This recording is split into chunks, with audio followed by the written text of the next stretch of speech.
வணக்கம். சற்று முன் கிடைக்கப்பெற்ற மிக மிக முக்கியமான செய்தி ஒன்று வெளியாகியுள்ளது. அனைத்திந்திய அண்ணா திராவிட முன்னேற்றக் கழகத்தை பொறுத்தளவிற்கு தென் மாவட்ட நிர்வாகிகள் 10 பேர் தற்பொழுது ராஜினாமா செய்ய உள்ளதாக தகவல்களை தற்பொழுது தலைமையிடம் தெரிவித்துள்ளனர். இதற்கு எடப்பாடி பழனிசாமி அவர்கள் என்ன கூறினார் தெரியுமா? அதிமுகவில் இருக்க விருப்பம் இருப்பவர்கள் மட்டும் இருக்கட்டும், மற்றவர்கள் எல்லோரும் செல்லட்டும், எனக்கு எந்த ஒரு பிரச்சனையும் இல்லை என்று எடப்பாடி பழனிசாமி அவர்கள் பேசியிருக்கிறார். அதாவது அதிமுகவை பொறுத்தளவிற்கு ஒரு கட்சி என்பது ஒட்டுமொத்தமாக மக்களின் வாழ்வாதாரத்தை காப்பாற்றுவதற்கு உருவாக்கப்பட்டதுதான் அதிமுக. எம்ஜிஆர் அவர்கள் அன்றைக்கு தொடங்கினார். ஆனால் இப்பொழுது விருப்பம் இருப்பவர்கள் இருக்கட்டும், விருப்பம் இல்லாதவர்கள் செல்லட்டும் என்று கூறுவது எந்த விதத்தில் நியாயம்? அவர்கள் எதற்காக செல்கிறார்கள்? ஒருவர் சென்றால் பரவாயில்லை, 2 பேர் சென்றால் பரவாயில்லை. அதிமுகவிற்கு மாற்றாக தாவேகா தற்பொழுது உருவெடுத்து விட்டது என்று கூறும் அளவிற்கு தற்பொழுது செல்கிறார்கள் என்றால் இதில் என்ன பிரச்சனை இருக்கிறது என்பதை கூட எடப்பாடி பழனிசாமி அவர்களால் புரிந்து கொள்ளவில்லை என்றால் நிச்சயம் அதிமுக இனி கூட்டத்தில் ஒரு கட்சியாகவே மாறும் என்று தொண்டர்கள், மூத்த நிர்வாகிகள், முன்னாள் மாஜி அமைச்சர்கள் தற்பொழுது வருத்தப்படக்கூடிய ஒரு செயலாகத்தான் நம்மால் பார்க்க முடிகிறது. அன்றைக்கு ஓபிஎஸ் அவர்களை புறக்கணித்தார், வைத்திலிங்கம் அவர்களை புறக்கணித்தார். அதற்கெல்லாம் நாங்கள் எடப்பாடியின் பின்னால் இருந்தோம்.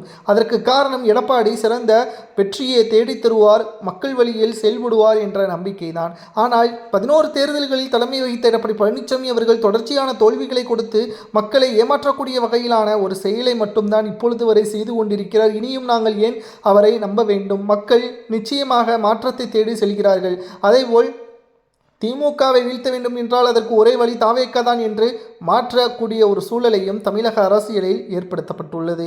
தற்பொழுது அதிமுகவிற்கு 1 கோடி தொண்டர்கள் வாக்குகளை செலுத்திய போதிலும் கூட தற்பொழுது ஆதரவாளர்கள் மக்கள் எடப்பாடியின் பட்சம் இருக்கிறார்களா என்று கேட்டால் நிச்சயமாக இல்லை. ஏனென்றால் தற்பொழுது எடப்பாடி பழனிசாமி அவர்கள் பெருந்தன்மையுடன் தாவேகாவுடன் விஜய்க்கு ஆதரவாக செயல்பட்டிருக்க வேண்டும்.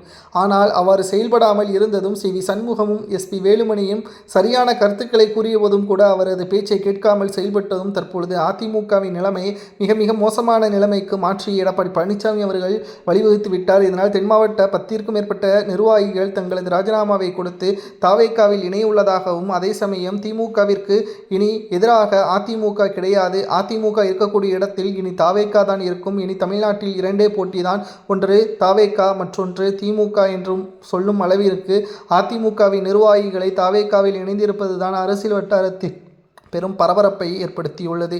இனி வரக்கூடிய ஒவ்வொரு செயல்பாடுகளும் நிச்சயம் அரசியல் களத்தில் மிகப்பெரிய ஒரு பதற்றத்தை ஏற்படுத்தும். இதற்கு எடப்பாடி முழுமையான பொறுப்பேற்பாரா என்பதை பொறுத்திருந்து தான் நாம் பார்க்க வேண்டும்.